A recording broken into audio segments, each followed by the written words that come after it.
Meus amores, bem-vindos. É com muito amor, muita alegria que eu trago aqui de volta ao canal Michel Alcoforado, antropólogo, pesquisador, fundador do Grupo Consumoteca, colunista da CBN, do UOL e hoje um especialista em machos, gente, porque a gente vai falar sobre o neomacho. A gente já sabe, né, que aquele machão, alfão, tá com os dias contados, já ficou demodê, mas parece que o discurso da desconstrução está trazendo para a gente outros tipos de homens não tão interessantes quanto parecem. Michel, muito obrigada por estar aqui comigo hoje. Eu agradeço imensamente ao convite, você sabe que eu sou um fã do seu trabalho, e enquanto te ouvia, só vinha na minha cabeça assim, molejão, sabe? Não era amor, era cilada, cilada, cilada, cilada. E aí é maravilhoso você falar isso, porque já me veio o Cazuza, mentiras sinceras me interessam. E eu acho que muitas de nós mulheres caímos nesse conto do neomacho, do tipo, não, ele é diferente, ele é Ah, vegano, ele usa o boné do MST. Eu tive uma seguidora que me escreveu uma vez, falou, Carol, mas ele fazia yoga, trabalho voluntário, era vegano, eu não entendo como ele foi tão mas caro. é homem, é homem. Michel, explica para quem está ouvindo a gente o que é esse neomacho. Olha, o neomacho é esse homem em crise, em verdadeira crise, né? Você sabe que eu brinco e tenho repetido isso com bastante força, que os homens mais 50, aqueles que já estão numa fase mais sênior, apesar de eles serem, vez ou outra, confrontados com novos modelos de masculinidade, eles estão vivendo mundos ainda bastante confortáveis, tá? Quando uns caem num caso de assédio, que é muito comum da maneira como eles, né, se relacionavam com mulheres, muitas das vezes, hierarquicamente em posições menores do que a deles, eles passam, porque eles estão conseguindo sustentar esse modelo de masculinidade antiga ainda. Agora, o problema são aqueles com menos de 50. E com menos de 50, sobretudo numa faixa etária específica, que são os milênios, que é o pessoal que está ali entre 30 e 45 e um pouquinho mais. Esse pessoal, toma cuidado com eles. E toma cuidado por uma questão muito simples. Eles foram treinados no modelo de masculinidade tradicional, misógina, machista, patriarcal e todas essas palavrinhas da moda, mas, diante das mudanças e transformações do mundo, como eles ainda estão muito ativos dentro do mercado de afetos, eles estão sendo obrigados a se transformar. E nessa transformação está acontecendo de tudo. Tem macho que está dizendo que faz terapia, só para dizer que não é um macho, e aí eles colocam no aplicativo, né, macho em terapia, como se isso Nossa, isso valesse é um alguma coisa. hit. É o É, novo carrão, é a terapia. hein? Então, mas a pergunta fundamental, e você como ótima psicanalista que é a informação, já sabe que devia estar assim, tá em transferência? Maravilhoso. Porque se estiver só falando lá, querido, não, fala com a Alexa. Não precisa, né? Isso não muda nada. Fala com a Alexa que ela dá conta de você. É. Então, se não tiver em transferência, não presta. Aí os caras vão fazer yoga, eles vão virar vegano, eles são a favor do poliamor, né? Desde que seja mais poli para eles e menos e mais amor romântico para elas, né? Eles vão botar bonezinho do MST, viram vegano, andam de bicicleta, é, pintam a unha, né? Usam saia, como se isso fosse capaz de mudar a estrutura pelo qual eles passaram para serem formados. Eu adianto aqui para quem está assistindo a gente que boa parte das vezes é só casca. E aí, uma vez ou outra, por mais que ele pareça muito moderno, ele vai se revelar em alguma questão. E você tem que saber o que você faz nesse momento da revelação. Porque a revelação acontecerá. E falo com tanta tranquilidade porque me incluo nesse grupo também. Né? Muitas das vezes me acho muito desconstruído, muito aberto a novos modelos, muito cioso do meu papel no mundo, muito consciente dessa necessidade da gente admirar cada vez mais mulheres, né? Muito claro, enquanto da emergência e da importância dessa transformação, mas vez ou outra me pego também com pensamentos machistas. Então tá na casca, né? Essa mudança toda. Uso um kimonozinho, né? Faço uma coisa, uso uma roupa diferente, sei lá o quê, mas tá na casca. E aí o ponto que eu acho que é importante para as mulheres é o que elas farão quando a casca craquelar. Porque ela craquelará em algum momento. E aí a saída não é abandonar os homens. Sim.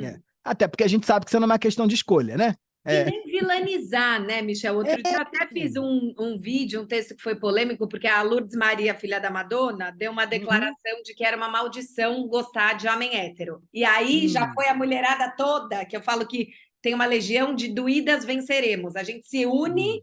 e vamos falar Hum. mal de homem. É, eles são uns lixos mesmo. E eu acho que colocar o homem hétero como uma maldição é tão infantil quanto achar que ele era o príncipe que ia nos salvar. Então, sim, Aham. todos vivemos sob influência do patriarcado, do machismo, inclusive as mulheres, mas vilanizar o outro é muito simplista, né? Então, Muito. como identificar essas falsas desconstruções, mas também não entrar nesse jogo do meninas versus meninos? Assim, que a gente, para conseguir estabelecer uma relação com o outro, e dada a importância que a sexualidade tem na nossa vida, né? Você não pode, você até pode, né? Mas assim, você paga um preço de atravessar uma existência sem se ligar com essas questões mais profundas, ligadas à sua sexualidade de alguma forma. Então, dado que você não vai ter como abrir mão disso, como é que você dá conta de ressignificar essa relação, né? Porque sair de um lugar para o outro me parece uma reprodução de algo que a gente faz com os pais. Explica, A me gente, explica. a gente acha que papai e mamãe, até uma certa idade, são as pessoas mais maravilhosas do mundo, né? Eles podem ter posições conservadoras que você concorda com eles podem ter hábitos e modos absurdos que você acha que aquilo é o certo. Eles podem te tratar mal, que você acha que é o único jeito possível de ser tratado. Eles podem ter gostos muito duvidosos e você entende aquilo como real, como a única possibilidade de existência. Chega um momento que você vai para outra ponta, e ele se dá sobretudo na adolescência, que é quando você nega tudo. E nega tudo para inventar, inclusive, o que você é. Então você acha que sua mãe é péssima, que ela não entende mais de nada, que ela não se veste, que ela não sabe o que come, que a maneira como eles vivem é péssima, que eles têm que se separar, que a maneira que você diz, no meu modo faria tudo diferente. E chega um momento que você entende que, olha, eles são desse modo, eu posso até cobrar naquilo que me é muito importante uma transformação deles, e eles vão dar conta de entrar nessa ou não. Senão, isso vai ser ponto fundamental para a gente mediar que tipo de relação teremos, se eles mudarem ou não mudarem, mas eu entendo que eu viverei com eles até o momento que essa relação se sustente. Esse tipo de sabedoria, eu acho que é ponto fundamental para a gente construir uma relação positiva com o outro. E, de novo, vou voltar aqui na repetição. Eu só posso cobrar do outro alguma coisa se eu souber muito bem o que eu quero. Nesse movimento, é interessante, porque, do mesmo modo que me parece, tá, com todo respeito à filha da Madonna e à posição dessas mulheres, que elas sofreram pra caramba, e reconheço o sofrimento delas, me parece que é infantil. É, Totalmente. você defender que amar homem macho hétero é péssimo. Tá bom, mas qual o outro? Se você é uma pessoa heterossexual, qual outro modelo você vai ter? Porque quando eu nego esse tipo de masculinidade por completo e não cobro dela uma ressignificação ou não imponho a ela novos limites ou novos contornos, o que eu estou fazendo é acreditar de novo em outro príncipe encantado. Então eu nego que agora tem dois padrões que as mulheres negam muito, né? O macho alfa, que eu adoro, que tem macho alfa que acha que isso é um elogio. Maravilhoso! O cara acha, me chamou de macho alfa. Ou esse jogador de Já futebol que disse que levanta o ele é. peito assim, né? Isso. Ele é outro também que eu adorei, que eu não lembro mais, jogador de futebol, que foi acusado de um macho dominador. E É, ele e ele disse: falou: eu nem sei o que que é isso, eu Eu tenho nem sei.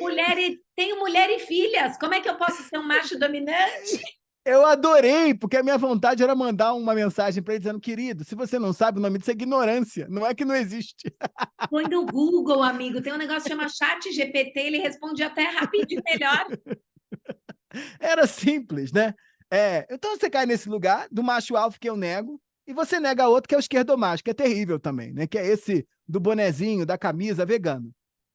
Só que quando você nega esses dois, você está esperando que apareça outra coisa. E essa outra coisa não vai aparecer. Não vai aparecer. Não vai aparecer no sentido de não vai chegar no cavalo branco, que era branco, mas pode ser de outra cor para você ficar mais feliz. Pode ser Não uma vai bicicleta chegar. elétrica agora. Esse homem perfeito não vai existir, é muito difícil. Sobretudo num modelo de sociedade onde a gente foi treinado para ser diferente.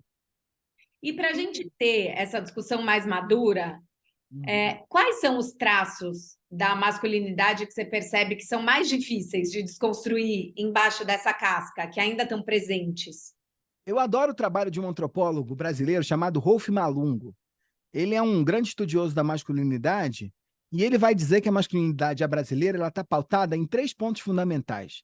E certamente as moças que estiverem nos ouvindo, elas vão entender e reconhecer os sinais, mas mais do que tudo, eu faria um convite para elas pensarem até que ponto elas estimulam que os homens se comportem ou reproduzam esse padrão enquanto um homem desejável.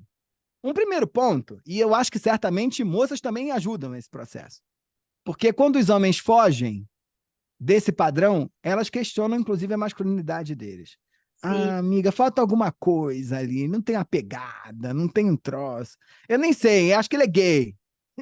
Quando a gente acha que um hétero é gay, em geral é porque ele foge do padrão de masculinidade heteronormativo que a gente está desejando.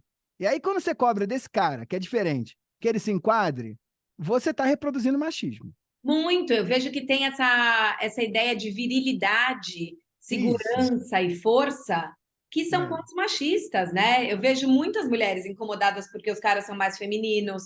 Durante a pandemia, tinha gente que entrava nas minhas lives e falava: Ah, eu tô saindo com um cara que deprimiu, tá tomando remédio, minhas amigas falaram que é roubada. Quer dizer, você pode tomar um remedinho, o cara não. Então, a incoerência e o machismo também tá no discurso da mulher, né? Mas olha que maravilha. O Rolf vai responder a isso. Ele vai dizer, olha, um dos pontos da masculinidade que é fundamental é a ideia de que o homem ele precisa ser o protetor. Tá? O que é o protetor? Está ali para todo pau e para toda obra. E esse protetor está atrelado a 2 coisas decisivas, que é proteção afetiva, uma coisa é responsabilidade afetiva, que os homens não têm. Outra coisa é a gente achar que o homem precisa ser o protetor afetivo de alguém. A coisa do abraço, né? Você já pensa assim, Isso. você se apequena e o cara vem. E isso vai dar no quê? Isso vai dar, inclusive, no desejo de homens altos. Que as mulheres falam, ah, eu quero um homem alto, que me abrace. Né? Esse homem alto que me abraça é esse homem da proteção. Total. Um outro ponto importante é a proteção financeira. Que apesar, e não tem nada a ver com empoderamento feminino e crescimento das mulheres dentro do mercado de trabalho, mesmo quando elas chegam em posição de poder, é difícil você bancar um homem que ganha menos de você. E os homens, né, também não conseguem bancar a ideia de que ganham menos do que suas mulheres. Total. Então, esses são pontos decisivos na invenção da masculinidade brasileira. Um outro ponto que o Rolf vai falar é que está relacionado à potência sexual. Não é o cara que come gostoso. Isso aí está no direito.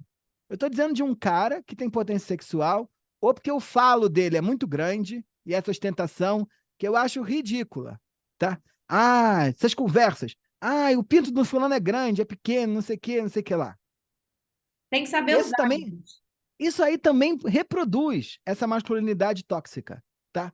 Porque esse pinto pequeno, dessa viralidade, dessa potência sexual, vai dar num tipo de sexo que muitas das vezes é muito valorizado também, que ele beira a violência, tá? Que é a famosa pegada, tá? A pegada, me joga na parede, me chama de largatixa, ou me imprensou, beira a violência. É óbvio que qualquer relação sexual ela não pode ser baunilha, não estou defendendo isso de ninguém aqui, de maneira alguma. Isso desde do Bataille, né? Do Georges Bataille lá no erótico. Qualquer erótico se estrutura sobre um vínculo de pertencimento e de transgressão. Transgressão está posta. Mas tem a ver com a nossa educação através do pornô, né? Isso, então isso é muito sério. E há um terceiro ponto, que é muito decisivo, que é a ideia de competição. E aí as mulheres sofrem com isso pra caramba, porque essa masculinidade desse homem médio é a masculinidade onde ele ganha sempre. E aí, tô voltando no teu papo, me dizendo como dos seus encontros no Tinder, onde o cara fala sozinho. Você fala assim, eu tenho um canal no YouTube. Aí eu tenho, sei lá, você tem uma porção de seguidores, sei lá, mais de 100 mil seguidores. Ele diz, eu tenho 1000, mas é porque eu nunca quis ter 100. Aí você fala, eu tenho uma coluna na rádio CBN, a maior rádio de notícias do país. Aí ele vira para você e fala, eu não gosto de falar para pessoas, muitas pessoas. Eu gosto de ter conversas olho no olho. Falar para 300 mil pessoas por minuto não é a minha. Ele não consegue reconhecer nada que você faz. Porque na medida que ele reconhece, ele perde.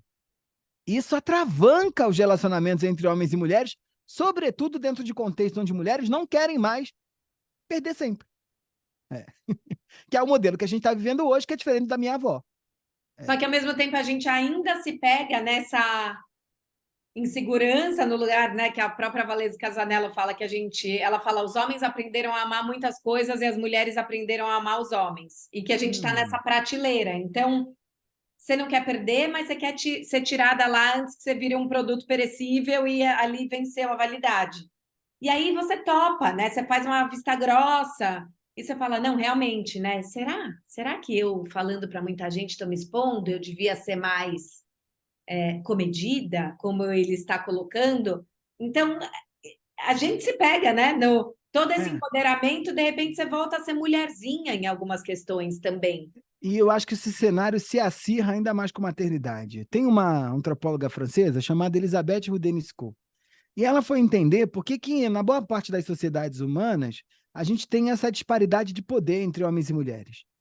E ela mostra que a maternidade é o lugar que coloca a mulher nesse ponto de submissão, muitas das vezes, por conta do vínculo que ela tem com os filhos. E ela vai nutrindo essa imagem idealizada dos homens. Então, acho que a gente precisa reconstruir essa ideia de que modelo de masculinidade é esse que a gente quer ter perto da gente. E os homens estão em crise, porque eles foram treinados no vocabulário, e eu acho que está todo mundo em crise, tá? Eu acho que eles foram treinados no vocabulário, esse vocabulário não serve mais. Não pode, é crime, inclusive, o vocabulário que eles foram treinados. As mulheres também foram treinadas nesse vocabulário, mas elas sabem quão difícil é se relacionar com alguém desse modo. Quão tóxico que é esse negócio. Elas querem outro, mas elas não têm, às vezes, tesão nesse outro. E aí? Né? Então, um caminho aqui fundamental, de novo, são arenas de debate. A gente precisa discutir com o cara que a gente está ficando que modelo é esse, dizer para ele, querido, olha, isso é machismo. Ou quando essa amiga está lá dizendo, né, não fica com esse que é depressivo, ele não vai te dar a proteção no momento que você precisar, isso é machismo. Por que o cara não pode estar depressivo, né? Eu fico surpresa o quanto as mulheres reproduzem conselhos machistas. Isso. É isso, você falou isso do cara que tem que ser o comedor. Então, se a mulher está no puerpério e não quer transar, daí vai ter uma amiga que vai falar, ah, amiga, mas se não está transando com você, está Ele transando vai com na rua. alguém. É Ou isso. daí é isso, se sai com o cara. Então, tem problema se o cara quer transar muito, mas daí se você está começando a sair com alguém, já teve 4 dates e ele ainda não forçou a barra para transar, fala, nossa, mas não tentou? Então será? Né? Então, a gente também tem que desconstruir o machismo dentro da gente. E você Duro, falou hein? em vocabulário, tem um outro Caoscast, gente, que vale vocês ouvirem, que foi recente, sobre fluência emocional. E eu acho Uhum. que, efetivamente, os homens têm menos repertório, né? Eu lembro que eu vi uma pesquisa Muito. uma vez que os homens têm 40% menos vocabulário para traduzir as emoções. Tô quase concordando com a filha da Madonna. Mas tem que se ensinar e tem que se conversar, porque eu acho que também já fica nesse lugar do, ah, tá bom. Então eles não sabem. Ah, não tem letramento emocional, não fala, é difícil. A gente também não foi aprendendo outras línguas. O quanto esse Uhum. processo, é claro que assim, não é responsabilidade da mulher ir ensinar o homem, mas é um desenvolvimento conjunto, você não acha? Não é responsabilidade da mulher ensinar o homem, mas é responsabilidade dela forçar a cobrança de mudanças desse homem. Por que eu estou dizendo que é responsabilidade dela? Porque a responsabilidade dela não é com outra, é com ela. Que tipo de situação não sustentarei? Então, eu falei aqui de mulheres, mas inclusive dos homens. Essa é a responsabilidade nossa. Pautar que tipo de relação a gente quer ter, que tipo de relação a gente não quer ter mais. E esse processo de transformação precisa se dar com diálogo e reflexão. Não tem modo, não tem outro jeito. Os homens precisam de outros vocabulários, eles têm que estar fazendo isso, correndo isso atrás.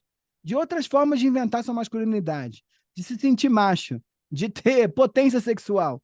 Para além do, ai, você está muito gostosa, não está gostosa, como um macho alfa falaria. Ou, ai, adorei que você está muito conectada com os movimentos sociais, como um esquerdomacho falaria. A gente tem que inventar outras formas de masculinidade para poder ter outras possibilidades de encontro. Enquanto a gente achar que tem o macho alfa, o esquerdomacho só, tá ruim. Talvez a gente tenha que entender que não vão ter caixinhas, né? Porque eu vejo É. que a gente ainda não está entendendo que as pessoas são complexas, incoerentes e profundas. Então, eu posso ser e levar toda a minha profundidade e incoerência para minha análise, mas o outro eu ainda quero classificar. E aí eu fico presa nesse discurso de essa pessoa é o macho alfa, esse era... E até para não desfazer da minha fantasia. Uma das minhas alunas outro dia estava chorando as pitangas porque ela falou: eu encontrei um cara que foi meu namorado da época de faculdade e ele era dos movimentos sociais, ele era vegano, ele dançava forró, só que ele foi um namorado completamente tóxico para essa mulher. Ela ainda não desapegou da fantasia do cara que dança forró e o cara de hoje que ela sai, que não é tão alternativo, trata ela muito melhor. Né? Então, o quanto a gente tem que entender, tá bom, legal que o cara seja vegano, mas mais legal é que ele escute o que eu falo. E entender que se tem um comportamento que ainda é machista, isso não coloca o cara lá no inferno dos machistas, da maldição do homem hétero. É um comportamento. Desconstrução é processo, é tentativa, é caminho. Porque eu vejo que tem uma descrença, você não acha? Também tem essa, tá vendo? É tudo assim mesmo. Mas o patriarcado. E daí, gente, a gente tá ferrada, né? O patriarcado. Como é que faz? A gente tem que transformar o patriarcado. Diante da opressão, só nos gesta a revolução, não tem jeito. Não tem outra forma. Quem está se sentindo oprimido só pode cobrar pela revolução. Então, esse é que é o jogo, assim. Como a gente vai ressignificar esses processos para possibilitar que outras formas de macho, de mulher, de ser, outras variações possíveis para que os encontros aconteçam. Porque enquanto tiver só uma coisa ou outra, ninguém vai se encontrar. Essa que é a dificuldade. Enquanto eu achar que sair de um esquerdomacho para o macho alfa, sair de um macho alfa para o esquerdomacho, ninguém vai se encontrar. Então, que tipo de novas potencialidades os homens oferecem no mercado de afetos? E aí eu acho que esse trabalho aqui, só para ficar bem claro, tá? A cobrança tem que ser sobre os homens. Eles que têm menos vocabulário emocional, né? Eles que não sabem ligar com os próprios sentimentos. Eles que não sabem se relacionar com a vida. Eles que não têm noção de quem são. Então, precisamos ter novos tipos de homens no mercado afetivo e, do mesmo modo, eu preciso ter outras mulheres dispostas a bancar um encontro com outras masculinidades para além dessa coisa binária, macho alfa, esquerdomacho. E para os caras que estão assistindo ou ouvindo a gente, como estimular eles a saírem só do coloca a saia, pinta a unha, ou ficar encostado numa síndrome de Gabriela, sabe? Eu nasci assim, eu cresci assim, você sempre assim, putz, porque o meu pai era machista, porque é a sociedade. O que a gente pode falar e estimular esses caras? Escuta e reflete, escuta e reflete, escuta e reflete. Para mim é mantra para homem. Escuta o que as mulheres estão falando e reflete. Que o problema é que ou eles estão refletindo demais nas suas próprias elucubrações, sem escutar o que os outros estão falando, ou estão escutando demais sem reflexão. Então, quando você olha o movimento do Red Pill, que é ridículo, é gente que está refletindo sobre a própria loucura, descolada da realidade, sem escutar o outro. Agora, quando você tem homens desse aí, meio esquerdomacho, né, que se dizem muito a favor das transformações, a gente que escutou demais e não gerou nenhuma reflexão, por isso não gerou mudança de comportamento. Você acha que tem uma dificuldade de entrar em contato com as emoções? Até porque, por exemplo, mulher fala na roda das amigas. Eu vejo que homem não tem esse espaço social para falar Eu sobre. acho que o grande problema está em dois lugares. Primeiro, tem dificuldade de lidar com as próprias emoções, que a gente precisa de palavra para lidar com o que é inominável. E aí, para isso, você precisa ter palavra, né? Senta lá no divã e fala. E vai ajudando a encontrar a palavra que você está sentindo. E os homens não cuidam disso, mas acho que tem um outro movimento que é importante de escuta. Assim, os homens escutam homens, eles não escutam mulheres. E para os homens estão ótimos. Maravilhoso. Os homens Escutem estão ótimos. mulheres e mulheres conversem com os homens. Não é Isso. papel ensinar, mas como disse o Michel, é papel colocar assim nossas Hum. insatisfações. E também é papel abrir mão do cara da bicicleta e do bonezinho que te trata mal. Super Obrigado. obrigada, Michel. É sempre um prazer e uma aula estar aqui com você. Beijo grande. Brigadíssimo. Me chama sempre.